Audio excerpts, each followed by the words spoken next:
I remember the heat that night like it was a physical thing. Sticky, heavy, the kind of heat that made everyone frayed and loud. Our family reunion had been 2 hours of hugs that felt obligated, food dragged out longer than anyone wanted, and relatives trading small cruelties like they were collectibles. I hadn't expected anything dramatic. Reunions in our family were always loud, awkward, and predictable. What I didn't expect was to feel the racketing silence in my chest when I opened my banking app on my phone and watched the numbers melt away. That little counter, once fat with the savings I had clawed together for months, flashed and flashed like a cruel metronome. Withdrawal here, transfer there, small, dollar transactions that added up until the balance read as if it belonged to someone else. I scrolled faster, heart stuttering, throat suddenly dry. My breath came raw. For a moment I thought it was a mistake, an app glitch, a delayed deposit, but the log was clear. Multiple withdrawals, transfers out to unfamiliar accounts, charges at places I had never heard of. The bottom line read like theft. My sister glossed hair, apologetic smile. Saw the look on my face before I could hide the screen. "What is it?" she asked, and I watched the set of her jaw change in the corner of her mouth.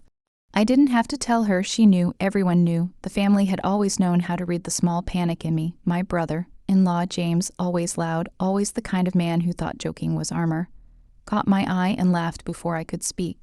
"You serious?" James said, leaning over. He sniffed and smirked the way people do when they're building a wall between themselves and someone else's misfortune. "We needed it more than you anyway."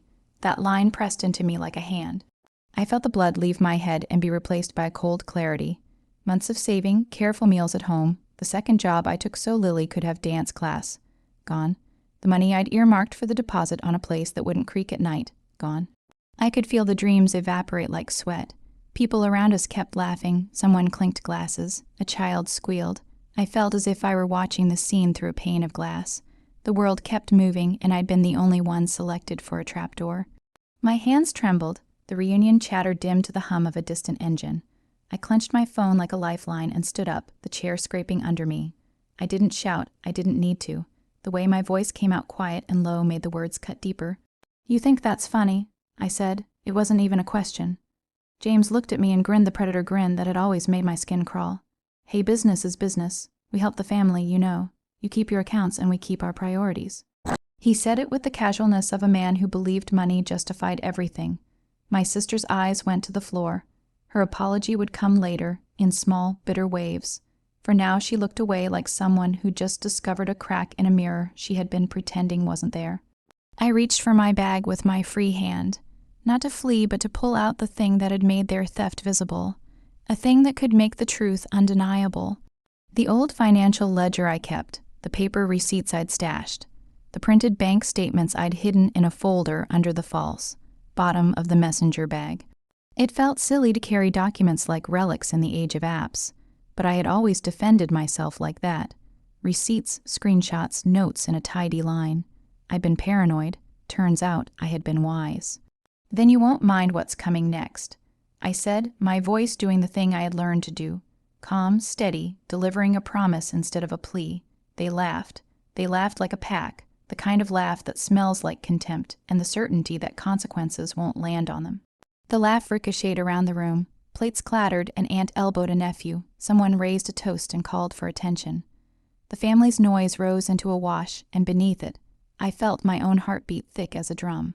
And then, without warning, there was a loud bang. Not from the kitchen music, not a dropped tray, not someone slamming a door in heat.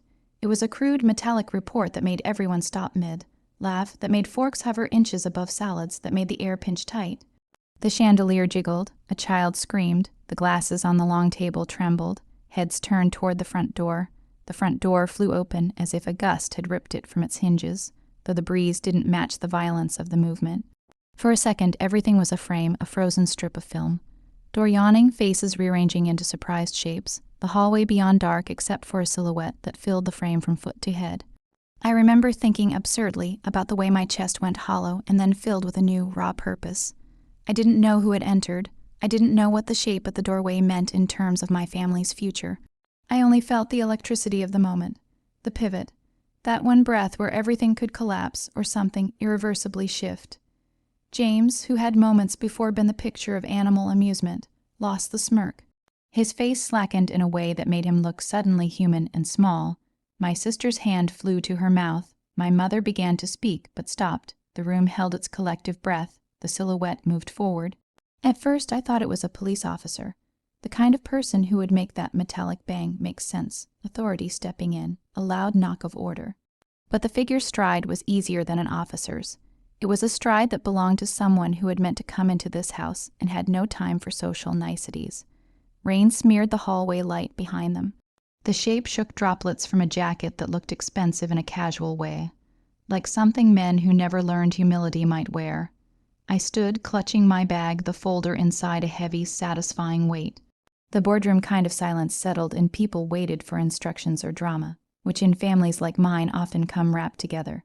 The figure stopped in the doorway and then spoke. Not loudly, not theatrically, but in a voice that carried and clipped at the edges in a way that made me feel like I'd been measured and found either useful or not. "Is this the place for the reunion?" They asked casually, but their eyes did not move in a friendly sweep. They moved directly to me, to the folder peeking from my bag, to the way I stood like someone with something to lose and something to defend. That tilt of the head was a small thing, but it pressed on my ribs like a deciding pressure. James's laugh had died. My sister was pale. My mother's face had the thin stiffness of someone who measures forgiveness in degrees. The stranger did not take a step into the room. Their presence was enough to be a new kind of punctuation. I held my ground. There was a part of me that wanted to rattle, to explain right then and there the months of myself that had gone into that savings line, to show them the transfers, to name accounts, to call the bank and have someone in ahead, sing the truth in official monotone. But something else, a cooler voice I had been practicing, said hold. The stranger's eyes flicked to James, then to my sister, then to me. "I'm looking for Catherine Alvarez," they said, as if naming me would make me shrink or expand depending on the syllable. My heart, which had been a steady drum, stuttered. Only people in movies or bad novels use full names like that in public rooms. Only people with intentions use the particular rhythm of familiarity meant to unnerve. "That's me," I said. My voice came out like sand, dry and granular. I was suddenly aware that the folder in my bag would not just show receipts and statements. It would become a kind of script in which the actors were painfully real. "MS Alvarez," the stranger said, "you're going to want to come outside for a minute." There was no request in the voice. I could see the calculations traveling across people's faces. What if this was a bank guy here to tell me there'd been a mistake? What if this was someone else who had motives unknown? I wondered stubbornly if it was my bank manager sent by fate, or a con man who smelled weakness. The usual panic warred with a curiosity I couldn't deny. James scoffed, trying to reclaim the room. "What is this, some kind of joke?" He laughed too loudly, as if securing himself with noise. Not a joke. The stranger's gaze was small and accurately cold. "MS Alvarez, step outside with me." Outside the door, the air hit me like a slab of wet wool. Rain, a street lamp's cone, the smell of someone else's car idling. The stranger led me away from the cluster of relatives who watched like hawks. My sister mouthed something that might have been sorry or might have been a plea. James muttered under his breath, but his eyes were tracking the stranger, as though seeing a future rolled up in a silhouette. We stepped into the rainy night, and the stranger turned so that the porch light painted half their face gold and half shadow. They finally lifted their hand and reached into their coat, and for a heartbeat, I can't explain this, I thought they might be a cop. The movement toward their breast, the way the light caught metal, but instead of a badge somewhere neat and official, they produced a slim envelope and slid it into my palm like it had always been waiting there. The envelope was unmarked, it was thick. It felt like a child's promise, too heavy for what most envelopes contained. I opened it with a nervous thumb and found 3 things inside. A small USB drive, a glossy printed photograph of a bank transfer screen I'd never seen, and a single typed line on a scrap of paper that made my throat close. "We needed it more than you." My skin went numb. The USB glinted like a small, accusatory eye. The photograph showed a transfer line and an intermediate account name that matched an account I had only seen in passing in messages. An account owned, apparently, by a company registered in our state, but with ties I couldn't place. Someone had gone to the trouble of making a proof sheet, of doing detective work, and then delivering the results directly to me. Whoever this stranger was, they knew enough to make the theft look organized, threaded, and personal. "How?" I began. The stranger's mouth twitched at the edges. "You're careful," they said. "But sometimes that isn't enough. People who take like that don't mind being violent about it. If you want to make this public, we can help. If you want to solve it quietly, we can help with that too. But you don't want to sit here and let them laugh while holding on to nothing. Oh, I said, and the word had the taste of iron. Who are you? The stranger smiled then, a small, almost apologetic thing. Someone who hates entitled thieves, they said, and someone who likes to make sure the right ledger gets balanced. Call me Maeve, Maeve. The name sat like a small stone in my palm. The rain seemed to move differently after that, less like weather and more like an audible clock. I felt the folder under my arm, a weight I'd carried like an animal's burden, and realized it had changed in purpose. No longer just evidence to drag out and file, it was now leverage. Back inside, the reunion noise had resumed with a hiccup, like a record skipping a beat and starting again. James had retreated to the bar and was trying to be loud again. My sister hugged herself, eyes red. My mother talked to someone about the roast, as if nothing had happened. But I had changed. Something had shifted. I had an ally I hadn't expected, and a small, glinting proof of what I'd suspected. They had taken my money, and they thought they could mock me for it. Maeve slipped away into the night as quietly as she'd come. The envelope was gone from my hand, but the truths inside were not. I returned to the crowd, sat down at the end of the long table, and breathed, counting to 10 like I'd been taught as a child before a tantrum. The numbers on my phone still stung, but my view of what I could do had stretched. I did not know what the next move would look like. I only knew that the sound of that bang, the door flying open, and the presence of a stranger who had handed me a USB had tilted something inside me from victim to strategist. The laugh that had rung through the room minutes ago now sounded small. I clutched my bag and the memory of the typed line, and felt a strange readiness, like a bow pulled taut. If they really believed they needed it more than I did, they were about to find out that something else could be coming. Something that would not be paid for in money, but in the only thing I could give them in return. Exposure, consequence, and the slow, deliberate unmaking of their smug certainty. The night after the reunion, sleep felt like a foreign concept. I lay awake, watching faint streetlight stripes crawl across my ceiling. Every creak of the house sounded like an accusation. My phone lay on the nightstand, and black screen reflecting my face like an interrogation mirror. Somewhere downstairs, the refrigerator clicked on and off, the mundane rhythm of a world that had gone absurdly wrong. I kept replaying Maeve's voice, calm, precise, confident. Someone who seemed to understand the anatomy of betrayal like it was a language they'd studied. Someone who hates entitled thieves. That single line had stuck to my ribs. The USB sat on my dresser beside the printed photo, both framed by the yellow glow of my bedside lamp. The envelope was gone. I'd burned it in a metal bowl out back, watched it curl to ash under the hiss of rain. But the rest of it, the evidence stayed. Every time I looked at it, something inside me steadied. By 3 a.m., I gave up on sleep. I opened my laptop, slipped the USB into the port, and held my breath. The device blinked a small blue light, and for a moment nothing happened. Then a folder popped open with a name that made my throat tighten, ledger proof. Inside were PDF screenshots and transaction chains, things I recognized and things I didn't. It wasn't just my account, it was several. Transfers between names that didn't belong to anyone in our immediate family, but connected like spiderweb lines to something bigger. It took me an hour to understand that James hadn't just drained me. He'd been using my name to funnel money through dummy accounts. My account had been the pipeline. He hadn't stolen my money. He'd stolen my identity. I sat back, my fingers trembling over the keyboard. Every piece of me wanted to storm over to his house and scream until his smug face shattered. But something colder, something new, whispered, "Don't. Let them think you're broken. Let them laugh, then destroy them properly." At dawn, I packed a small bag, slipped the USB into my pocket, and headed to a place I hadn't visited in years. The old family cabin by the lake. My father had built it decades ago, back when life still had the shape of normal.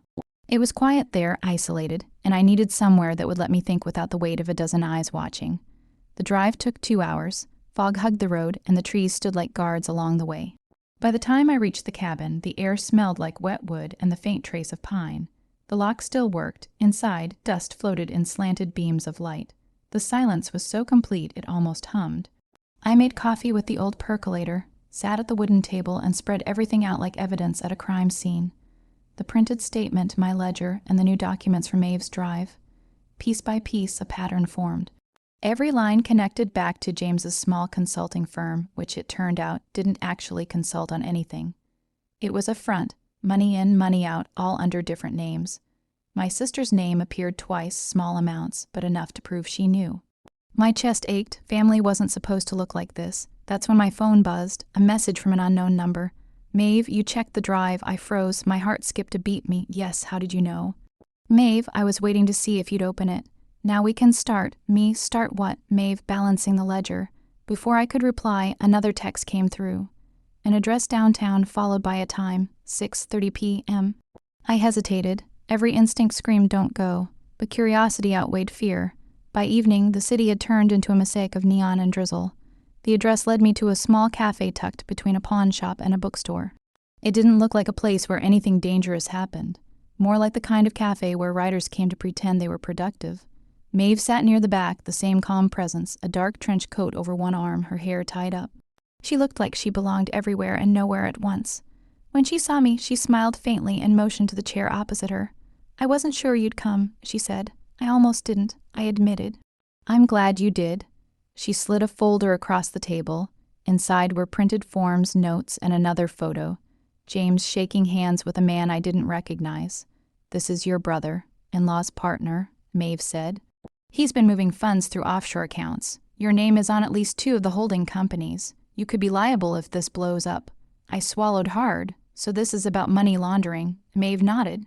Partly, but it's also about control. People like James don't just take because they need. They take because they can. You were convenient. He probably told himself he'd fix it later. I stared at the photo again. Why are you helping me? She leaned forward, eyes steady, because I know what it's like to be stolen from by family, and because I've spent the last few years making sure people like him learn what it feels like to lose everything. Her voice was calm but edged with history. I could feel the truth of it. So what do? I asked quietly. Maeve's lips curled into something between a smirk and a smile. We start with visibility. You make him think you're still the same Catherine. Hurt, naive, harmless. Meanwhile, we set up the fall. She tapped her phone and sent me a link. That's a secure upload. Start forwarding me copies of every email, every receipt, every statement. I'll take care of the rest. And then, she said softly, we let the consequences arrive. The next week felt like living in 2 worlds. In one, I smiled through small talk with my sister, accepted her half-hearted invitations for coffee, pretended I believed her lies about not knowing anything. In the other, I worked with Maeve, sending documents, recording calls, following instructions. Maeve was meticulous. She taught me how to bait James without making him suspicious. People like him, she explained, believe they're smarter than everyone else. Let him keep thinking that. So I did. I invited him over for dinner, made his favorite meal, and listened to him brag about a new business deal. Every laugh, every fake compliment tasted like poison. But it worked. By the end of the evening, he was relaxed enough to show me a new app he was using for financial tracking. When he went to the bathroom, I mirrored his phone to mine using the link Maeve had given me. It took 30 seconds. When I handed it back, he didn't notice a thing. That night, Maeve texted me. Maeve got it. You did well, me. What happens now, Maeve? Now we build the narrative. She started sending me drafts of what looked like an investigative report. A timeline, screenshots, notes linking James's company to multiple shell accounts. We're not just exposing him, she said during one of our late-night calls. We're making sure the story sticks. Reputation, finances, relationships, everything he used to protect himself will turn on him. I didn't realize how deep her plan went until 2 days later when a journalist contacted me. The message was brief. This is Erin Lark from the Beacon. We've received an anonymous tip about potential financial fraud involving a local consulting firm connected to your name. We'd like to confirm a few details. I froze. Maeve had moved faster than I thought. When I confronted her over text, she replied simply, he's already suspicious of you. If we go public, you're safer. He can't silence the noise once it spreads. For the first time, I questioned her methods. Was I ready for public fallout? For my family's faces plastered across headlines. But then I remembered the way James had laughed when he said, we needed it more than you. The memory still burned, so I agreed. Over the next 3 days, I sent the journalist documents under the guise of verifying my innocence. Maeve handled the rest. The article dropped on a Thursday morning, its headline precise and brutal, local firm accused of using family accounts for money laundering scheme. James's name appeared by the second paragraph. My name mentioned as a victim of identity misuse. The fallout was immediate. His office shut down, his partner vanished. My sister called me 12 times before noon, each message angrier than the last. The final voicemail came just after sunset, her voice shaking. You didn't have to do this, Kate. You could have talked to us. You've ruined everything. I didn't reply. Some silences speak louder than explanations. That night, Maeve called. It started. She said simply, yes. I whispered, but it doesn't feel like victory. It will, she replied, when they understand what they've done. 2 days later, I woke to a noise outside my apartment, a car idling too long. Through the blinds, I saw a black SUV parked across the street. A man sat inside, staring at my building. My stomach clenched. I texted Maeve me. Someone's outside, Maeve. Stay inside. Lock the door. Send me your address. Within 20 minutes, she was there. No hesitation, no panic. She stepped into my living room like she owned the space, glanced through the blinds, and exhaled. He's not police. He's a fixer, hired to scare you. My hands trembled. Scare me? You said I'd be safe. You are, she said. But people like James panic when they lose control. He won't come himself. He'll send others. That's why we moved to phase 2. Phase 2. She turned toward me, eyes bright with purpose. You said you wanted justice. Justice isn't just about exposing someone. It's about making sure they can never rebuild the same way again. Maeve opened her coat and pulled out another folder. Inside were legal documents, real ones. Court filings, complaint drafts, letters addressed to federal agencies. We've built the case, you just have to sign. My fingers hovered over the pen, and when I do, her smile was razor. Then he learns what need really means. I signed. My name, bold and final across the page, felt like a key turning in a lock. Outside, the SUV drove off. The rain had started again, soft at first, then steady. Maeve closed her briefcase, gave me a nod, and walked toward the door. Before she left, she paused. You did well, Catherine, she said quietly. But remember, revenge isn't about rage. It's about control. Keep it.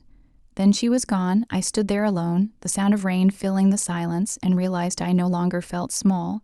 The fear that had lived in my ribs for weeks had turned into something sharper. Clarity, maybe, or power. James had taken my money, my peace, my name.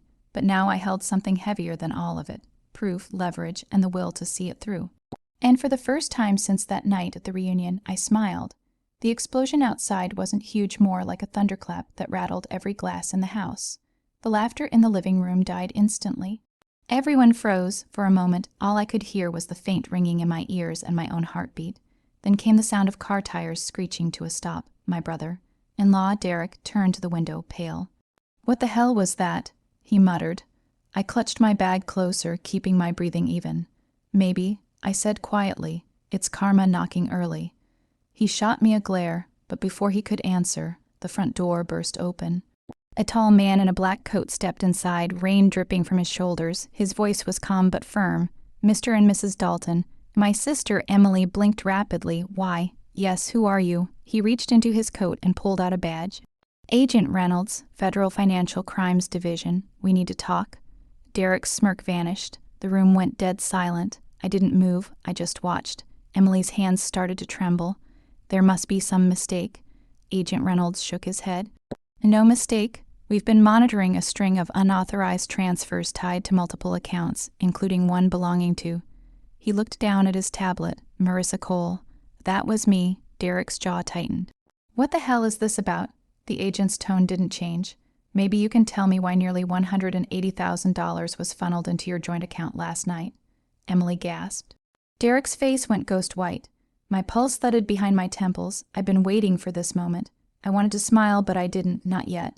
I don't know what you're talking about, Derek stammered. There must be, like you said, a mistake. Agent Reynolds didn't blink. Then I'm sure you won't mind if we take a look at your computers and phones. Emily started crying softly. Derek, what's going on? He barked, shut up. I flinched at his tone, that same cruel dominance he always used to control her. But tonight, his voice carried no power. Reynolds motioned toward the door, and 2 more agents stepped in, both carrying evidence bags and scanners. Derek lunged toward his phone on the counter, but one agent stopped him. Sir, step back, now. He froze, fury flashing in his eyes, but he obeyed. Marissa, Agent Reynolds said, turning to me, you're the original account holder. Can you confirm the balance you noticed before this transfer? I nodded slowly. It was drained. Everything, I had around 180. 2,000 left in savings. He gave a short nod. Thank you. We'll handle the rest from here. I wanted to ask how he'd gotten here so fast, but I didn't need to. Because I already knew. 2 days ago, after realizing what Derek and Emily had done, I'd gone to the authorities. I had every transaction log, every message, and even footage from the reunion where Derek had bragged about being smarter than everyone else. He'd thought I'd just cry and move on. But I'd spent years learning how to protect myself quietly. Now the tables had turned. Derek started shouting, "You can't prove anything, that money was a gift." Agent Reynolds looked at him flatly. "So you admit receiving it?" Derek froze. His face turned red. "That's not what I..." Reynolds gestured to one of the other officers. "Get the warrant ready." As they began collecting devices, I stepped aside, my hands trembling not from fear, but from the adrenaline finally settling. Emily looked at me, tears streaking her face. "Marissa, why did you do this? You didn't have to bring them here." I stared at her, stunned. "You emptied my entire life savings. You lied to me, and you're asking why I did this." She looked away, ashamed or maybe still in denial. Derek snarled, "You'll regret this, you bitter," but he didn't finish. The agents had already pulled his hands behind his back and snapped on the cuffs. The sound of the metal locking was the most satisfying thing I'd heard in years. "Derek Dalton," Reynolds said, "you are under arrest for financial fraud, identity theft, and embezzlement. You have the right to remain silent." Derek tried to twist away, but the agents forced him toward the door. Emily screamed, "Stop, please, don't take him, he didn't mean it." I looked at her and felt nothing, not pity, not anger, just emptiness. "Emily," I said softly, "he meant every word, every action, and you let him." The agents led Derek outside. The flashing red and blue lights bathed the walls in color.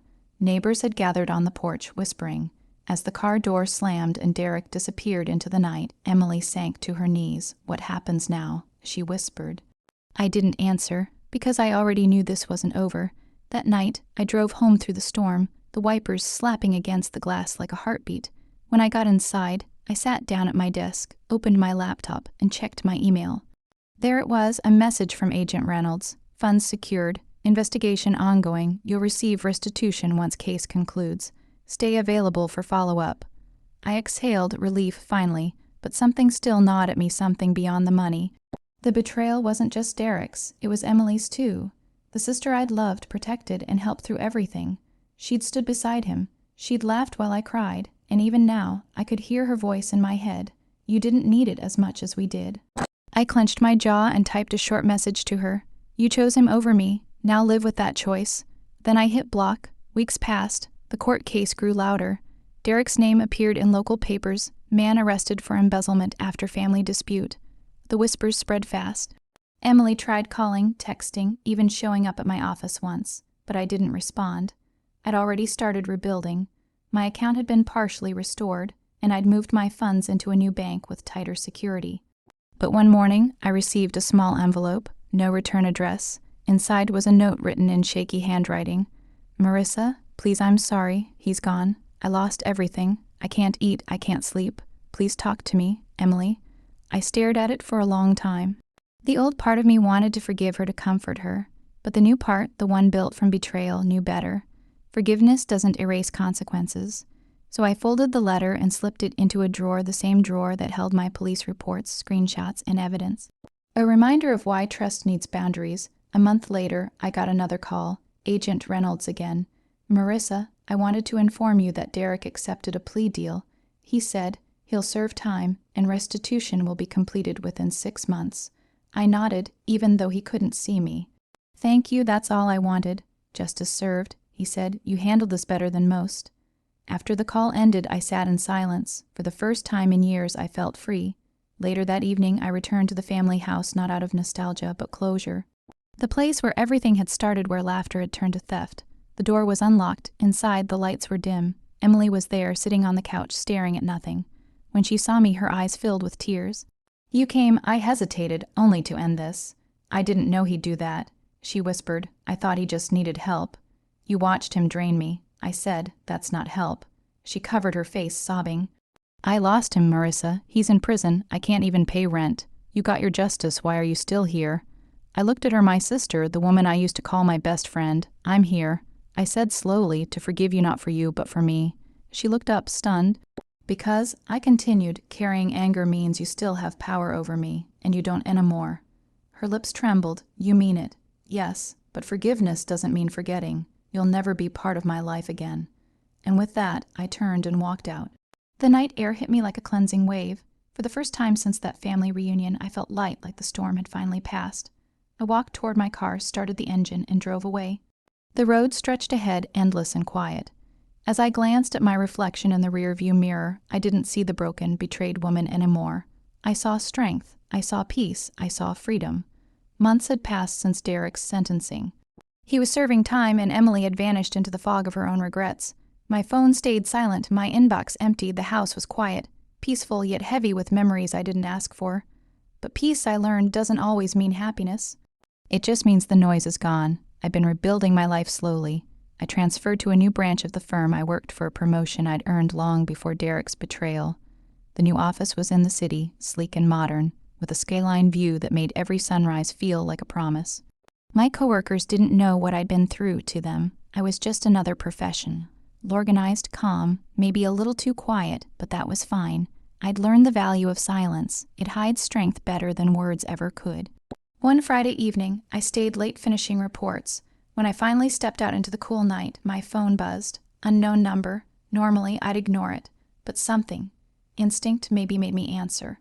Marissa, the voice was weak, shaky. It took me a second to recognize it. Emily. She let out a small, broken sob. I didn't know who else to call. My chest tightened. What's wrong? Her words came in gasps. They took the house, everything. I'm living in a motel outside town. I can't find work. Everyone knows about Derek's case. No one wants to hire me. I closed my eyes. A wave of conflicting emotions hit me. Anger, pity, exhaustion.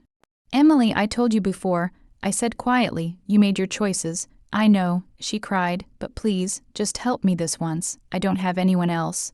For a moment, I almost hung up, but then, through her tears, I heard something that stopped me. Marissa, she whispered, I'm pregnant.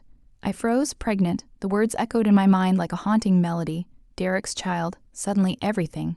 The lies, the betrayal, the money, seemed to twist into something new. I sighed, rubbing my temples. Emily, where are you? She gave me the name of a roadside motel, halfway between the city and the town where we grew up. I could have ignored her, told her it wasn't my problem. But despite everything, she was still my sister, and maybe this was my final test. I arrived an hour later. The motel looked like something out of a forgotten film. Flickering neon sign, cracked pavement, the smell of rain and gasoline. Emily opened the door before I knocked. She looked. Hollow, her hair was messy, her eyes swollen. The confident sister I once admired was gone. Marissa, she whispered, stepping aside. Inside, the room was dim. A single lamp buzzed in the corner. She had one small suitcase and an ultrasound photo lying on the bed. I wasn't lying, she said, voice trembling. It's real.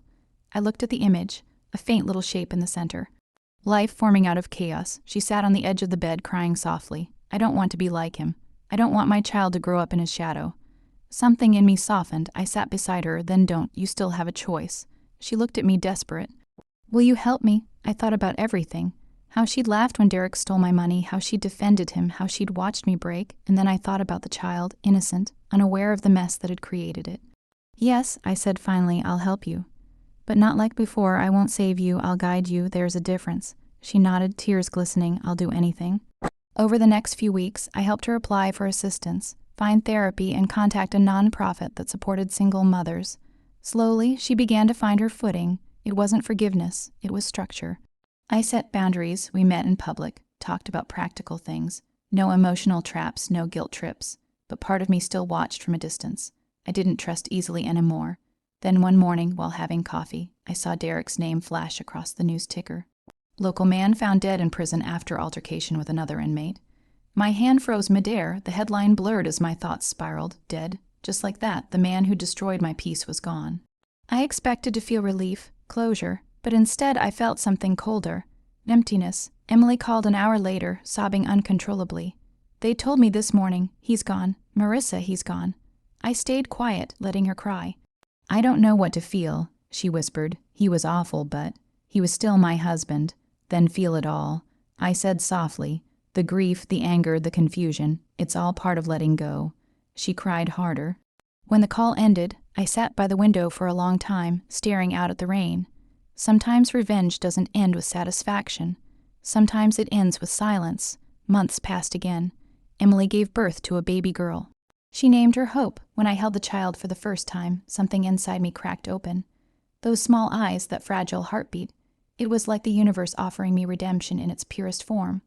Emily had changed. She'd gotten a job at a daycare, started therapy, and slowly rebuilt her life from ashes. She'd become better, One afternoon, as we sat in the park watching Hope play, Emily turned to me. "Marissa, I don't know how to thank you." "You don't have to," I said. "Just keep being the person you promised you'd be." She smiled faintly. "Do you ever regret turning him in?" I looked at the sunlight reflecting off the water. "No, I regret trusting him, but turning him in, that saved both of us." She nodded slowly. Then she said something that stayed with me forever. "You didn't destroy my life, Marissa. You forced me to rebuild it." For once, I didn't argue. Because maybe, deep down, revenge wasn't about destruction. It was about rebalance, restoring what betrayal had broken. Years later, I stood in a small art gallery, surrounded by paintings of storms and calm seas. My own piece hung near the center, an abstract blend of chaos and light. I titled it Retaliation. A man approached me. "Beautiful work," he said. "What inspired it?" I smiled faintly. "Family," he chuckled. "Ah, that explains the chaos." I laughed for the first time in what felt like years, but as I left the gallery, I paused outside, watching the people passing by, faces full of stories, secrets, scars. Everyone has their breaking point, I thought, and everyone has their reckoning. Mine just happened to come disguised as a family reunion. That night, I visited Emily one last time before moving to another city. She was cooking dinner, Hope running around the kitchen, giggling. "Leaving already?" Emily asked softly. "Yeah." I said, "New beginnings." She nodded. "I'll miss you." I smiled. "I'll miss you too, but we're okay now." As I hugged her, I felt the warmth of forgiveness. Not the kind that forgets, but the kind that frees. When I stepped outside, the sunset painted the sky in fire and gold. I took a deep breath, feeling the weight of the past dissolve. My phone buzzed. An email notification. Account update. New deposit received. I opened it. A message from the restitution office. Final transfer complete. Case officially closed. I laughed softly. Full circle. The money I lost had returned, but the woman who lost it no longer existed. I was stronger now, sharper, unbreakable. As I walked toward my car, I whispered to myself, revenge doesn't end with rage. It ends with peace. And with that, I drove into the horizon, leaving behind the ashes of betrayal and the echoes of a past that no longer owned me.